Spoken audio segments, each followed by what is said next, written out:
D'Aquila. Monsieur le Président, Monsieur le rapporteur, Messieurs les ministres, Monsieur le ministre, depuis 43 ans, la France aligne des exercices budgétaires déficitaires. Le dernier, dans le vert, remonte à 74. Aujourd'hui, la situation n'est pas seulement préoccupante, elle est plus qu'alarmante. Nos dépenses publiques sont les plus importantes de l'Union européenne, vous l'avez rappelé, un des taux de prélèvement obligatoire le plus élevé en Europe et un endettement excessif. Notre situation financière ne permet pas de résorber le déficit. La France est-elle condamnée perpétuellement à rester en procédure de déficit excessif? Ma première question.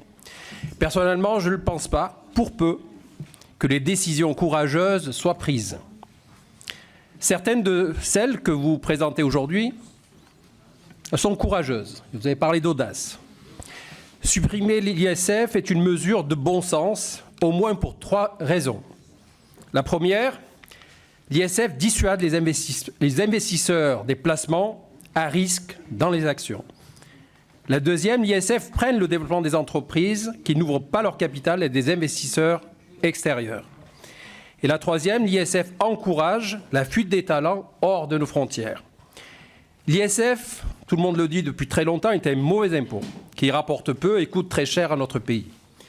Alors, je vous le dis, Monsieur le ministre, bravo pour ce courage politique que personne, je dis bien personne, ni à gauche ni à droite, n'avait eu jusque-là. 2 questions. En transformant l'ISF, un impôt sur la fortune immobilière, vous redonnez une capacité d'investissement aux contribuables français, mais êtes-vous certain qu'ils réinjecteront cet argent dans notre économie? Si oui, l'avez-vous quantifié? Et le cas échéant, comment les inciter? Deuxième question, en orientant le nouvel impôt sur le patrimoine immobilier des ménages, ne craignez-vous pas un ralentissement du marché de la construction qui est pourtant, selon la célèbre expression « quand le bâtiment va, tout va », un des secteurs les plus créateurs de richesses et d'emplois non délocalisables? Merci beaucoup. Charles de Courson.